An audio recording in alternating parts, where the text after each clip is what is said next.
एक बार श्री माँ वृंदावन आश्रम में महाराज जी के सम्मुख बैठी। श्री माँ की दृष्टि एकाएक दीवार में टंगी एक तस्वीर पर पड़ी, जिसमें हनुमान जी हाथों में करताल लिए श्री राम कीर्तन कर रहे थे।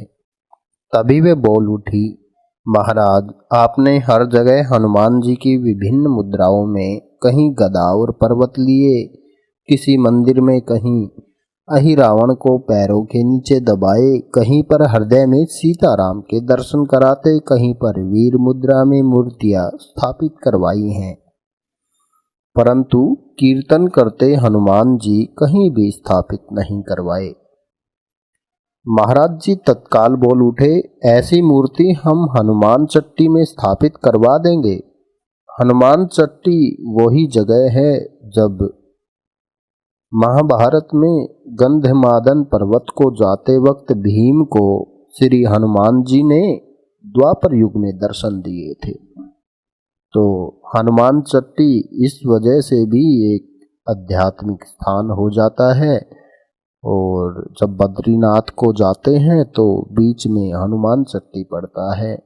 वर्षों बीत जाते हैं और बाबा जी का ये मनसा वाक्य 1991 में 22 अक्टूबर सोमवार को साकार हो गया।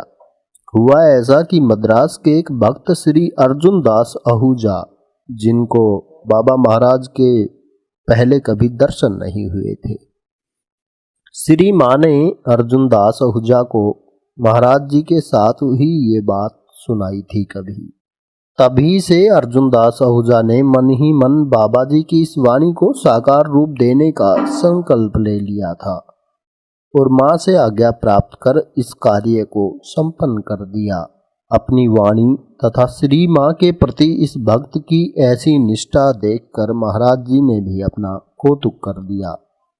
अक्टूबर माह की उस भीषण ठंड में, जबकि आसपास की चोटियां हिम से ढक गई थी, महाराज जी के निष्ठावान भक्तों का उस सुदूर क्षेत्र हनुमान चट्टी में जमघट सा लग गया।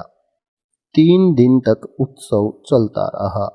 3 दिन के उस महोत्सव में मदहोश हुए बाल, वृद्ध, अतिवृद्ध, युवा, युवती द्वारा हनुमान जी, बाबा जी, बद्रीनाथ जी और श्री माँ के जयकारों से आकाश मंडल गुंजायमान होता रहा।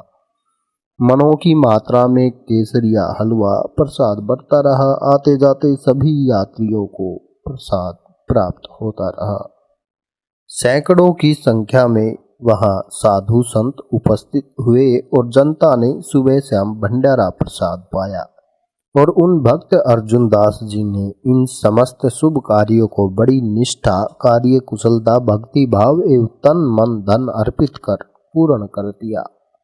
हनुमान जी की इस मूर्ति स्थापना के बीच एक अत्यंत रोचक तथ्य हुआ कि वर्षों पूर्व हनुमान चट्टी में ये मंदिर निर्मित हो चुका था, जिसमें एक हनुमान जी की मूर्ति प्रतिष्ठित थी। और वो इस प्रकार से प्रतिष्ठित थी कि सिंहासन के एक किनारे पर स्थापित थी और सिंहासन का बीच का जो मेन स्थान होता है वो खाली था, मानो कि अपने इस कीर्तन करते स्वरूप के प्रतिष्ठापन हेतु महाराज जी पहले से ही केंद्र में उनके लिए जगह छोड़े हुए थे। और इस प्रकार से उस प्राचीन मंदिर एवं उसमें स्थापित हनुमान जी को अपने इस नए स्वरूप को ग्रहण करने में कुछ अधिक इधर उधर करने की आवश्यकता न पड़ी। जय हो श्री महाराज। जय श्री राम।